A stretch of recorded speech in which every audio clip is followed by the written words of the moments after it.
Today, we're diving into a challenge that we all face: anger. We've all been there, caught in the grip of intense frustration, ready to lash out, say things we regret, or take actions that only make things worse. The question is, how can we control that fire within us? Well, as it turns out, the Buddha had some insights on this, and his advice might surprise you.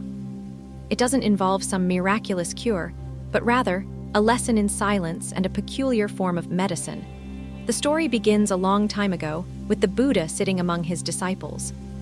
One day, one of the monks, clearly troubled, asked the Buddha, "Lord, how can we possibly control our anger? It rises so quickly, and once it's there, it feels impossible to control. What can we do when we are overtaken by it?"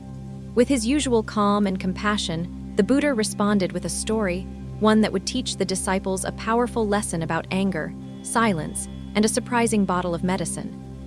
In a village not far from where the Buddha lived, there was a woman known for her fiery temper.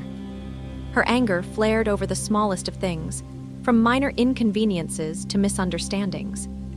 And when it did, she would unleash a torrent of harsh words that, once the anger subsided, filled her with deep regret.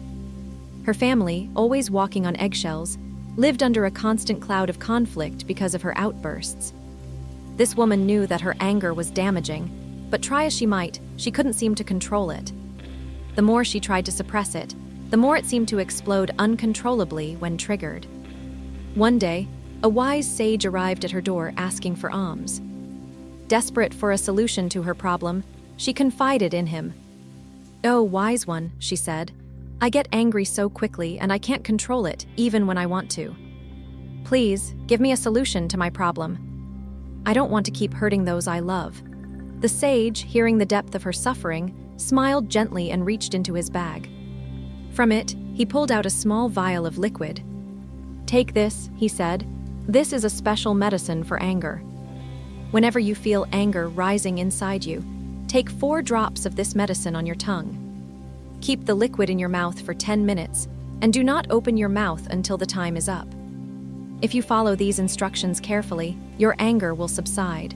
The woman, eager for relief, accepted the vial with gratitude. She didn't question the sage's strange advice. She was ready to try anything. For the next 7 days, she followed the instructions to the letter. Every time she felt the fire of anger well up inside her, she would put the 4 drops in her mouth and sit quietly, keeping her mouth closed as the minutes passed. The strangest thing happened. Over the course of the week, she began to notice a change. Her anger no longer overtook her as it had before. She no longer exploded in rage at every little thing. She found herself taking a moment to breathe, to pause, before reacting. By the 7th day, when the sage returned, she was overjoyed. She fell at his feet in gratitude. "O wise one, your medicine has worked wonders. I no longer get angry so easily, and my family is at peace." "What is this magic?" she asked, her eyes full of wonder.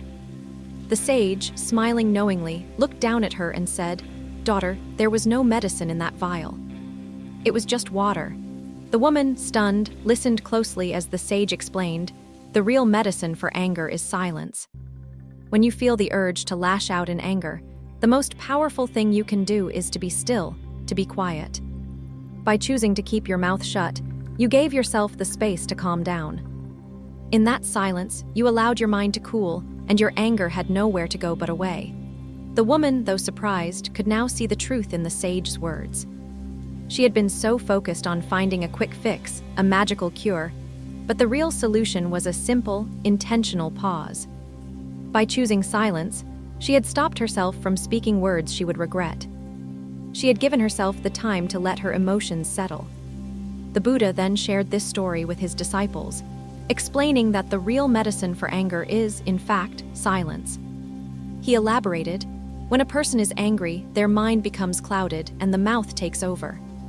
They speak harsh, hurtful words without thinking, words that often escalate the situation and cause more harm than good. Anger blinds us, making us act impulsively and causing long-lasting regret. But if we can simply remain silent in the heat of anger, we can prevent many conflicts and much suffering." The Buddha explained that physical violence, often a result of anger, lasts only a few moments but can leave behind scars that last far longer. The damage done by angry words can linger for a lifetime. But silence, he said, gives the mind the space it needs to process the emotions and to cool down. By holding back our words, we give ourselves the opportunity to reflect, to choose a response with wisdom and compassion, rather than reacting blindly. The Buddha's message was clear. The real power lies not in some magical elixir, but in the simple act of pausing before we react. When anger arises, it's like a fire. Instead of fanning the flames with words, we can choose to hold still, to close our mouths, and to let the heat pass. This practice of silence is a form of mindfulness, a way of choosing to act with intention, rather than simply reacting out of habit. Think about it for a moment.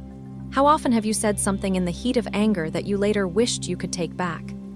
How many times have your words hurt someone, only to realize too late that they were spoken in the moment of heightened emotion? The next time you feel that fire building, remember the story of the woman and her medicine. Remember that sometimes the most powerful thing we can do is not speak at all. The Buddha's medicine of silence is available to us all, and it can be the difference between conflict and peace, between regret and reconciliation. It's not about suppressing emotions, but about giving ourselves the time and space to process them before acting. Silence is not weakness, it's strength. It's the strength to pause, to breathe, and to choose a better way. So, the next time you find yourself on the brink of anger, remember the wisdom of the Buddha. Take a few drops of silence, hold it in your mind, and let it work its magic. In doing so, you might just save yourself from unnecessary pain and foster a sense of peace in your relationships. May your day be filled with the wisdom to pause before reacting, and may you find peace in the silence.